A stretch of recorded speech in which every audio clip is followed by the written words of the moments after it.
स्वामी जी, सूर्य नमस्कार के बाद अब बात आसनों के राजा शीर्षासन की, यानी हेड स्टैंड की, जिसकी लोग बहुत कोशिश करते हैं। जो लोग योगाभ्यास करते हैं वो भी बहुत आसानी से नहीं कर पाते। शीर्षासन ज्योत्सना तो खैर बहुत अच्छा करती हैं। तो स्वामी जी, शीर्षासन करते वक्त हाथों, पैरों, हाथ की और सिर की पोजिशनिंग कैसी होनी चाहिए? बहुत सारे लोग माथे के बल कर रहे होते हैं, बहुत सारे लोग सिर का बीच का जो हिस्सा है उसे जमीन पर टिकाते हैं। सही तरीका क्या है?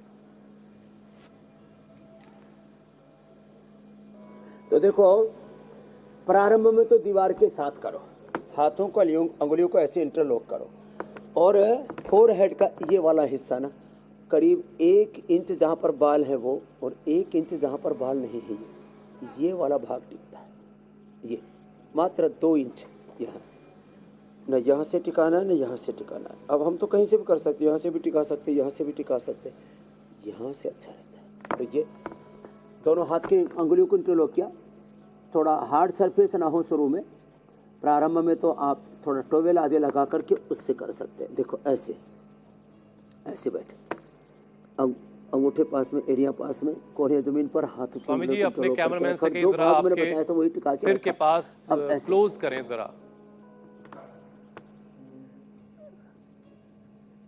हाँ, कैमरामैन भाई सिर के पास क्लोज करो, जो बात बोली जाती बेटा वही शूट करो, इधर उधर ध्यान मत दो। तो सिर का वही हिस्सा टिक रहा, आप देखो थोड़ा सा माथे का हिस्सा और थोड़ा जहाँ पर बाल है। अब ये उन लोगों के लिए नहीं है जो गंजे हैं, और वो गंजे सोचे कि हमारे बाल तो पीछे से शुरू हुए थे तो हम तो पीछे से करेंगे, और पीछे से करेंगे तो देखो ऐसे होगा, पीछे से करेंगे तो ऐसे होगा। देखो अब हमने पीछे से करके दिखाया, अब ऐसे कर तो देंगे हम, लेकिन ये सही तरीका नहीं है। हाँ, अटपटा लग रहा है हमको भी करने में, लेकिन ऐसे हो तो जाएगा लेकिन बात बनेगी नहीं। तो ये वाला हिस्सा ना 1 इंच जहाँ पर बाल है वो, और 1 इंच जहाँ बाल नहीं है, ये 2 इंच का हिस्सा ऐसे टिकता है।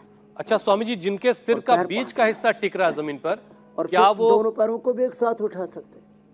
स्वामी जी, जो आपने बताया कि माथे का बिल्कुल ऊपर का हिस्सा और कुछ हिस्सा बाल का, ये हिस्सा जमीन पर टिकना है, लेकिन कुछ लोग सिर का बीच का हिस्सा जो है वो जमीन पर टिका रहे होते हैं, तो उससे कोई खतरा, कोई नुकसान? हाँ, आप देखो, वहाँ कपाल होता है, वो सबसे कोमल हिस्सा होता है, उस पर ज़्यादा प्रेशर आने से दिमाग की नसें फट सकती है, ब्रेन इंजरी हो सकती है, और उससे बीपी बढ़ सकता है, उससे हार्ट की प्रॉब्लम हो सकती है, ब्रेन नर्वस सिस्टम को डिसऑर्डर हो सकते हैं लंबे समय वैसे करने से, अल्जाइमर, डिमेंशिया और बहुत तरह की डिसेबिलिटीज हो सकती है। ऐसे ही करना है, जो बताया उतना ही करना है, बीच वाला हिस्सा नहीं टिकाना है, और ऐसे वापस आते समय भी ऐसे आना है। अब देखो, अब इसमें एक एक पैर को भी उठा सकते हैं ऐसे ऐसे ऐसे, और अभ्यास के बाद दोनों पैरों को एक साथ भी उठा सकते ऐसे, और एक साथ नीचे भी ला सकते। अब इसमें जिनका की बॉडी फ्लेक्सिबल है, जिनके शरीर पर अधिकार है, वो ऐसे कर सकते हैं बद्ध पद्मासन।